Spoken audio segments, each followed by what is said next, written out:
Capítulo 1. Diario de Jonathan Harker. 3 de mayo. Bistritz. Salí de Múnich a las 8:35 p.m. el 1 de mayo, llegando a Viena la mañana siguiente. Debí llegar a las 6:46 a.m., pero el tren se retrasó una hora. Budapest parece un lugar increíble, a juzgar por el vistazo que pude dar desde el tren y la pequeña caminata que hice en sus calles. No quise alejarme mucho de la estación, pues ya estábamos retrasados. La primera impresión que tuve era que estábamos dejando el oeste para adentrarnos definitivamente en el este. A pesar de que los puentes sobre el Danubio parecían totalmente occidentales, llegamos a los lugares que en algún momento estuvieron bajo el dominio turco. Salimos con buen tiempo y llegamos a Klausenburg cuando cerró la noche. Allí me hospedé en el Hotel Royal y cené un pollo que con certeza fue marinado en pimientos rojos. Era delicioso, pero me dejó sediento. Recordatorio: conseguir la receta para Mina. Le pregunté al mesero el nombre del plato y me contestó que se llamaba Paprika Head. Asumí entonces que se trataba de un plato nacional y que puedo conseguirlo en cualquier parte de los Cárpatos si quisiera comerlo de nuevo. Noté que mi entorpecido alemán me era muy útil aquí. Incluso no sé qué hubiera hecho o dónde hubiese terminado si no lo supiera.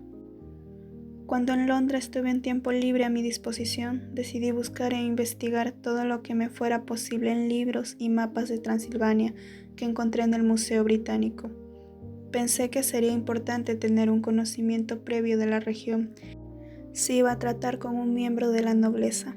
Entonces descubrí que el distrito al que me dirigía se encontraba en el extremo oriente del país, ubicada justamente en la frontera de 3 estados, Transilvania, Moldavia y Bucovina, al interior de los Montes Cárpatos, una de las regiones más salvajes y menos exploradas de toda Europa. No había sido capaz, sin embargo, de dar con la ubicación del castillo Drácula en ningún mapa, pero Bistritz, el lugar mencionado por el conde, era bastante conocido. Incluiré, por supuesto, algunas notas de dicho lugar para cuando esté contándole mi travesía a mi querida Mina. En Transilvania existen 4 nacionalidades diferentes. Los sajones del sur, mezclados con ellos están los valacos, que son descendientes de los dacios, magiares en el oeste y los ezequelios en el este y el norte. Estoy justo entre los últimos, y ellos afirman ser descendientes de Atila y de los hunos. Esto puede ser cierto, ya que cuando los magiares conquistaron el país en el siglo XI, encontraron que los hunos ya se habían establecido en él. He leído que todas las supersticiones del mundo están originadas en los Cárpatos, como si estos fueran el centro de un torbellino. Si esto es cierto, mi estadía seguro será muy interesante. Debo preguntarle al conde sobre ello. No dormí bien a pesar de que mi cama era lo suficientemente cómoda. Tuve demasiados sueños extraños. Había un perro aullando bajo mi ventana, lo que pudo haber influido en ello, o tal vez fue la páprica, porque, aunque tomé todo el agua que me facilitaron, seguía sediento. Cuando era de mañana, por fin logré conciliar el sueño, pero al poco rato fui despertado por los constantes golpes en mi puerta, por lo que supongo que estaba durmiendo profundamente para entonces. Desayuné más páprica y un tipo de puré de harina de maíz, que ellos decían era un plato famoso llamado impletata. Recordatorio: buscar receta de esto también. Tuve que apresurar el desayuno, pues el tren saldría un poco antes de las 8, o eso se supone, porque después de correr a la estación a las 7:30, tuve que permanecer sentado en el carruaje por más de una hora antes de que empezáramos a movernos. Me parece que mientras más al este estoy, más impuntuales son los trenes. ¿Cómo será en China? Durante todo el día pareció que errábamos en un país lleno de belleza de todo tipo. A veces veía pueblos pequeños o castillos en las cimas de las montañas, y andamos también al lado de los ríos y arroyos, dignos de aparecer en los antiguos misales. En cada estación siempre se encontraba un grupo de gente, a veces multitudes, vestidos con todos los atuendos posibles. Algunos parecían los campesinos de mi hogar, o como aquellos que vi mientras recorría Francia o Alemania, con abrigos cortos, sombreros redondos y pantalones cortos, pero otros eran bastante pintorescos. Las mujeres parecían bonitas hasta cuando te les acercabas, pues eran muy gruesas en la cintura. Todas llevaban mangas largas de color blanco y unos cinturones muy anchos, de los que colgaban unos flequillos que semejaban los trajes de ballet. Pero era seguro que llevaban enaguas debajo de ellos.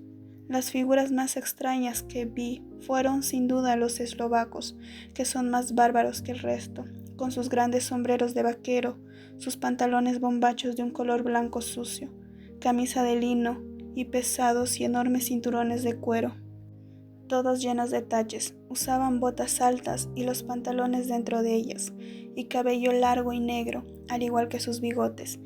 Lucían muy particular, pero me han dicho que en realidad son muy indefensos y esperan siempre la aprobación de los demás.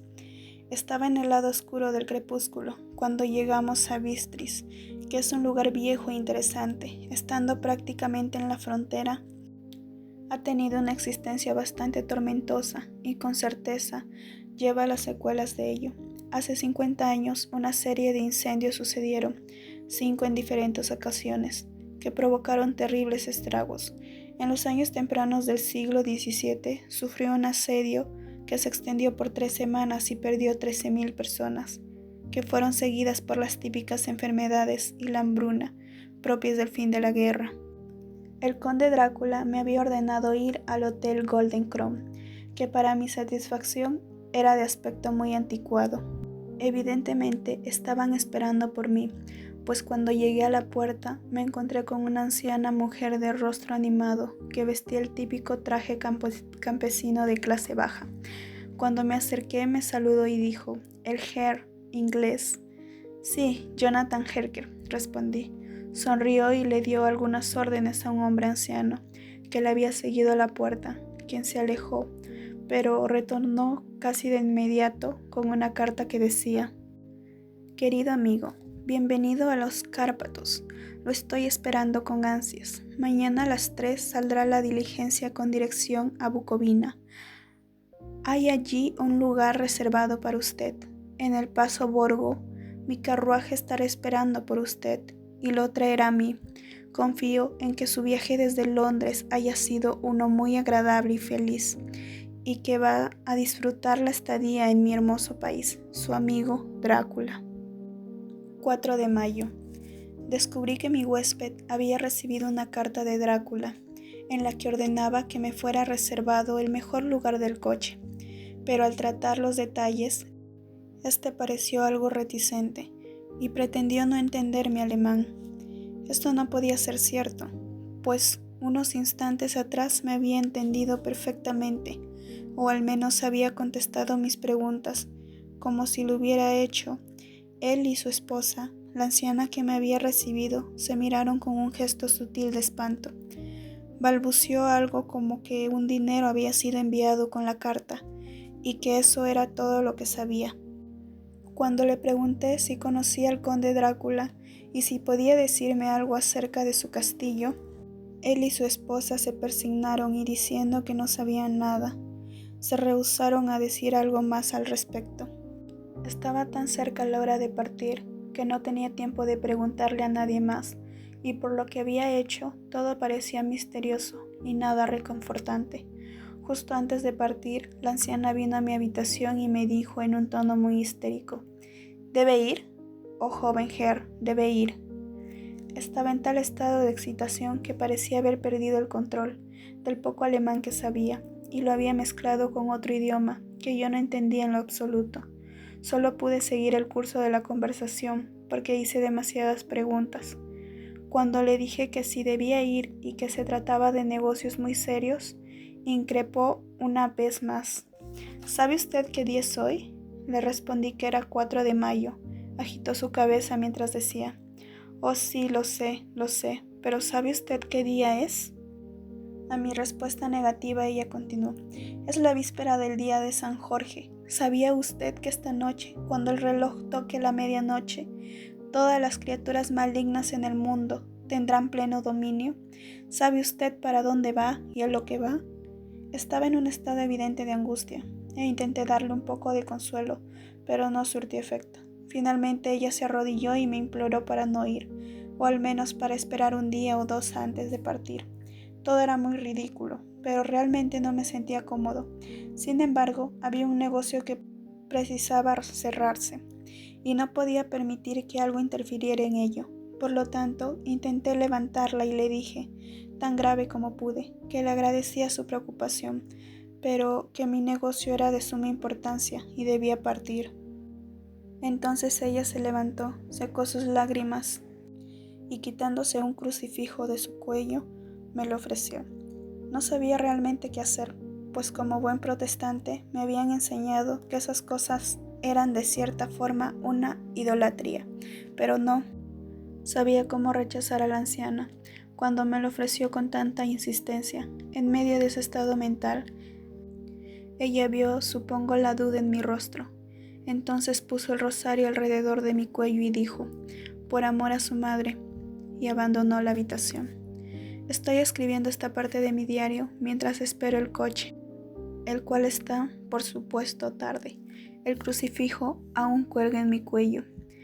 Ya sea el miedo de la anciana o las tradiciones tenebrosas del lugar o el mismo crucifijo, no me estoy sintiendo tan tranquilo como de costumbre.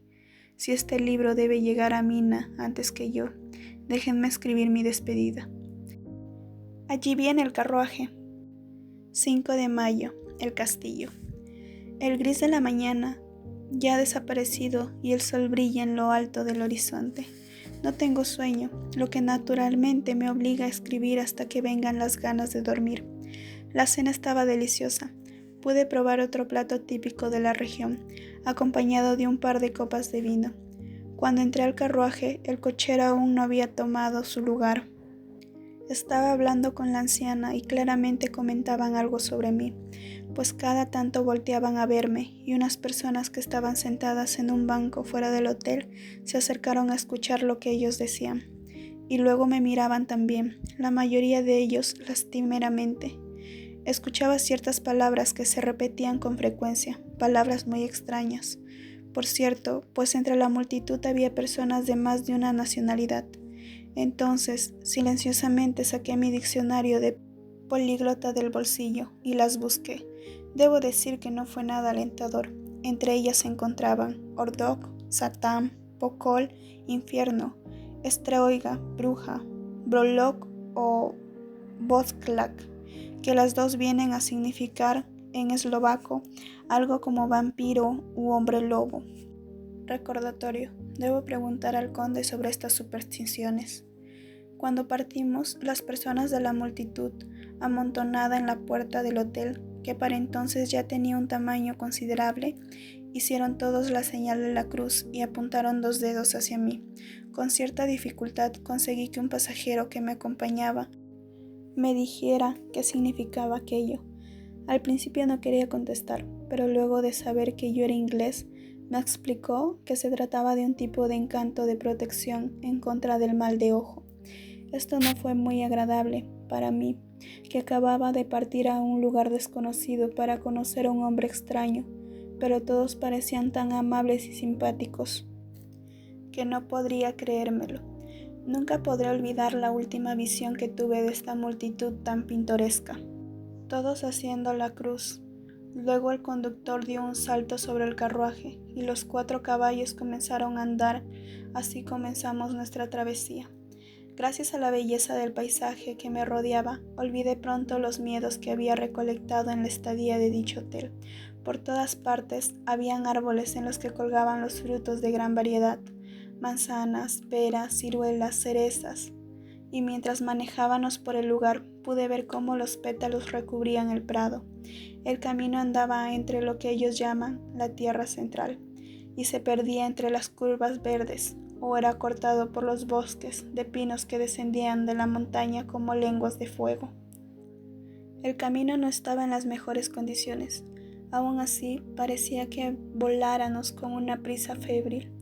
No podía comprender a qué se debía tanta prisa, pero era evidente que el conductor no pretendía perder tiempo en alcanzar el paso de Borgo. Me dijeron que este camino era excelente en el verano, pero que aún no había sido arreglado después de las nevadas del invierno. A este respecto, era diferente de la mayoría de caminos de los Cárpatos, pues es una tradición que no deben ser mantenidos en buen estado, porque los turcos en la antigüedad pensaban que se estaban preparando para recibir tropas extranjeras y así atizaban la guerra, esa que siempre estuvo a punto de estallar. Más allá de las colinas de la tierra central, se levantaban imponentes bosques que llegaban hasta las elevadas cumbres de los Cárpatos. A derecha e izquierda podrían verse erguidos, mientras el sol que caía hacía resplandecer la variedad de colores que estos bosques poseen: azul oscuro, púrpura, verde y marrón en la pradera, y a su vez una vista infinita de rocas puntudas, de las cuales algunas estaban cubiertas de nieve. Aquí y allá podían verse pequeñas cascadas que caían de las montañas, y aunque ya estuviera oscuro, podía seguir viendo los blancos destellos que generaba el agua al caer. Uno de mis acompañantes me tocó el brazo en el momento en que rodeábamos la base de una colina y señaló la cima de una montaña cubierta con nieve. Esta parecía estar siempre justo enfrente nuestro, así avanzáramos en el camino. «Mire, Isten Stek, el trono de Dios», y se presignó deprisa. Mientras cerrábamos por nuestro camino sin fin y el sol se hundía más y más detrás de nosotros, las sombras de la noche comenzaron a perseguirnos. Esto era enfatizado por el hecho de que la montaña, con cima de nieve, todavía parecía estar disfrutando de la puesta del sol y brillaba con un color rosa muy delicado. Pasamos con frecuencia a checos y eslovacos, todos con sus trajes pintorescos y con una papada prominente. A lo largo de la carretera aparecían muchas cruces y mis compañeros de viaje se persignaron en repetidas ocasiones.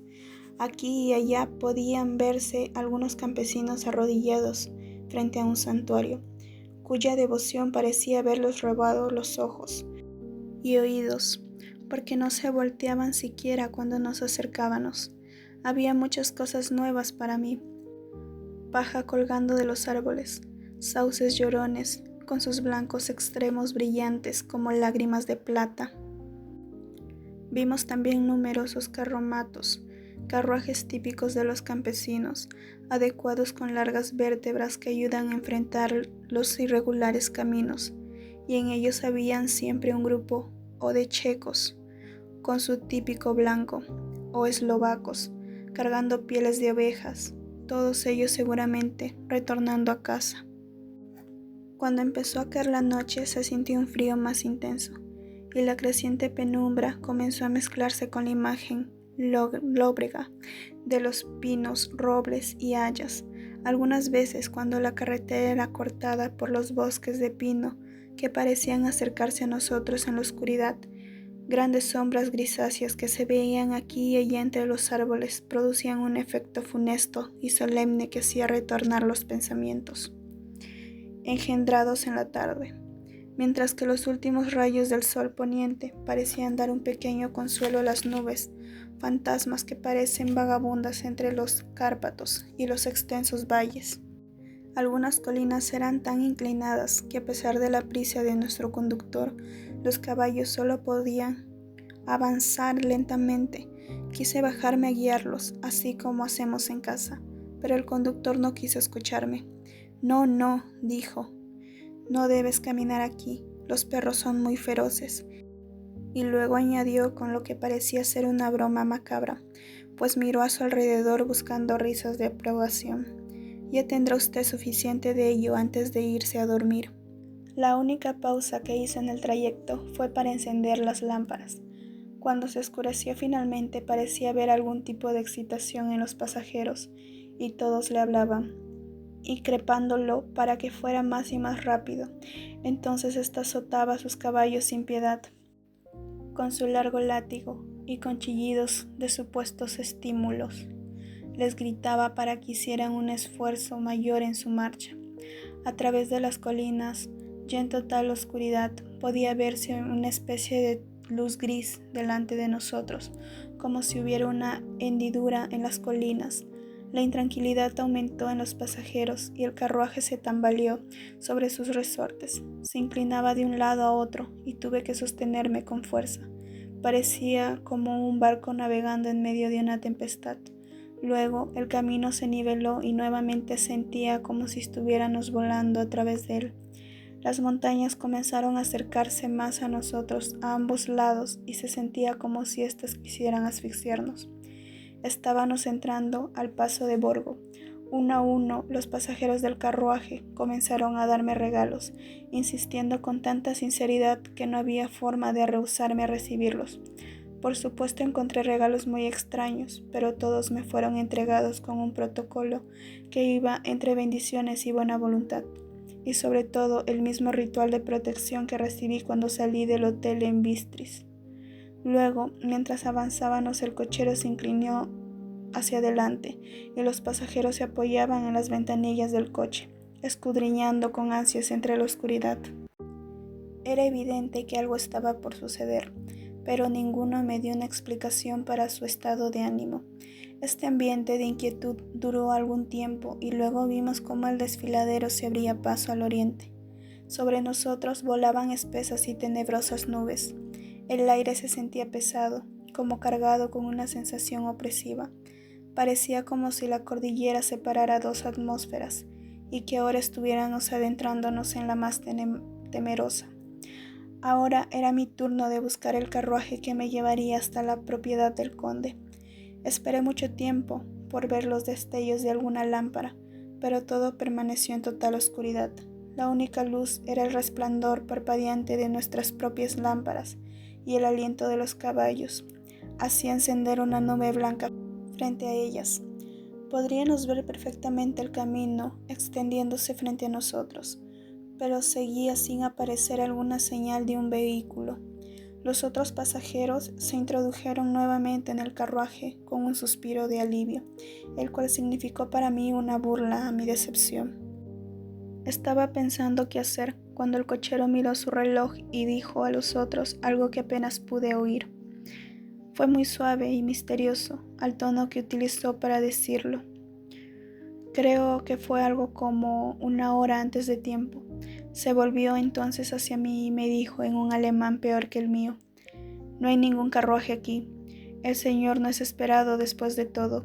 Ahora tiene que venir a Bucovina con nosotros y volver mañana o pasado mañana». Mientras hablaba, los caballos comenzaron a relinchar y encabritarse de una forma tan salvaje que el cochero tuvo que sujetarlos con firmeza.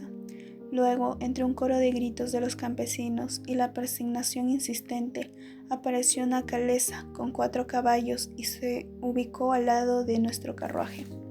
Podía ver, gracias a los rayos de nuestras lámparas, que los caballos eran animales espléndidos, de un color negro azabache. Eran conducidos por un hombre alto, con una barba larga y marrón, y un gran sombrero negro, con el que parecía estar ocultando su rostro. Solo pude observar un par de ojos brillantes que semejaban al color rojo debido a la luz de las lámparas. Se volvió hacia nosotros y le dijo al cochero: «¿Llegó temprano hoy, querido amigo?». El Ger inglés tenía prisa, a lo que el extraño replicó: «Debe ser por eso, supongo, que le sugirió ir hasta Bucovina. No puede engañarme, amigo. Sé demasiado y mis caballos son veloces». Mientras hablaba, sonrió y la luz de la lámpara cayó en esa boca de aspecto grave, cuyos labios eran rojos en extremo y los dientes parecían afilados, tan blancos como el marfil. Uno de mis acompañantes susurró a otro una frase de la famosa Leonora de Burger: «Den die Toten reiten schnell», pues los muertos viajan deprisa. Evidentemente, el extraño conductor había oído esas palabras, pues levantó su mirada, dando otra sonrisa reluciente. El pasajero del carruaje se dio la vuelta de inmediato y, apuntando 2 dedos, se hizo la cruz una vez más. «Pásame el equipaje del señor», dijo el conductor, y con extrema prontitud mis maletas fueron puestas en la calesa. Luego descendí del carruaje, aprovechando que la calesa estaba justo a su lado, y el conductor me ayudó con una mano que sujetó mi brazo como un puño de acero. Su fuerza debía ser prodigiosa. Sin pronunciar una palabra, agitó las riendas. Los caballos se dieron la vuelta y empezaron a andar entre la oscuridad del paso. Cuando miré hacia atrás, podía ver el vapor que emitía el aliento de los caballos del carruaje, y la luz de las lámparas se proyectaba a los pasajeros que no habían parado de persignarse un instante. Luego el cochero llamó a sus caballos con un azote, y así emprendieron su camino a Bucovina. Mientras desaparecían en la oscuridad, sentí un escalofrío extraño. Un sentimiento de soledad se apoderó de mí, pero una capa fue arrojada sobre mis hombros y una manta a mis rodillas. El conductor, en un excelente alemán, dijo: «La noche está fría, Mayher, y mi señor el conde me encomendó cuidar muy bien de usted. Debajo de su asiento hay una botella del Silvopils, por si lo requiere». No tomé nada del brandy, pero era reconfortante saber que estaba ahí igualmente. Me sentí un poco extraño, pero no tenía miedo. Creo que si hubiese tenido otra alternativa, lo habría bebido todo en vez de continuar con ese viaje nocturno desconocido. El carruaje siguió en línea recta, a un paso veloz. Luego hicimos una curva muy cerrada para luego tomar otro camino recto. Me parecía que íbamos simplemente manejando en círculos y que pasábamos siempre por el mismo lugar. Entonces tomé de referencia un punto sobresaliente en la montaña, y esto confirmó mis sospechas. Me hubiera gustado preguntarle al conductor qué significaba todo esto, pero realmente temí hacerlo, pues pensé que en la posición en la que estaba, cualquier protesta que hiciera no tendría efecto si esto implicara algún retraso. Después de un rato, sin embargo, como estaba curioso por saber cuánto tiempo había pasado, encendí un fósforo y con su llama miré mi reloj. Eran unos 10 minutos después de medianoche. Esto me provocó un extraño estupor, supongo que por las supersticiones generales sobre aquella hora que habían aumentado gracias a mis experiencias recientes. Espero con un sentimiento enfermizo de suspenso. Luego un perro comenzó a aullar en algún lado sobre el camino, un aullido largo y agonizante, como si fuera provocado por el miedo. Su llamado fue respondido por otro perro, y luego otro y otro más, hasta que empezó una especie de concierto de aullidos que se extendía por las colinas y parecía llegar desde tan lejos como la imaginación pudiera imaginarlo, en medio de las tinieblas de la noche. Desde el primer aullido, los caballos comenzaron a encabritarse y retroceder, pero el conductor les habló suavemente y pronto se calmaron. Temblaban y sudaban de miedo, justo como si hubiera acabado de dar una corrida. Luego, muy lejos en la distancia, desde cada lado de las montañas, se escuchó un sonido mucho más fuerte y agudo, el aullido de los lobos, que afectó a los caballos y a mí de la misma manera, pues estuve a punto de tirarme de la calesa para salir a correr, mientras que ellos se comportaron una vez más de forma frenética, y el cochero tuvo que utilizar toda la fuerza prodigiosa, la misma con la que me había sujetado para retenerlos de escapar. Después de unos minutos, sin embargo, mis propios oídos se acostumbraron al sonido, y los caballos permanecieron callados por un instante, lo que le permitió al cochero descender y pararse enfrente de ellos.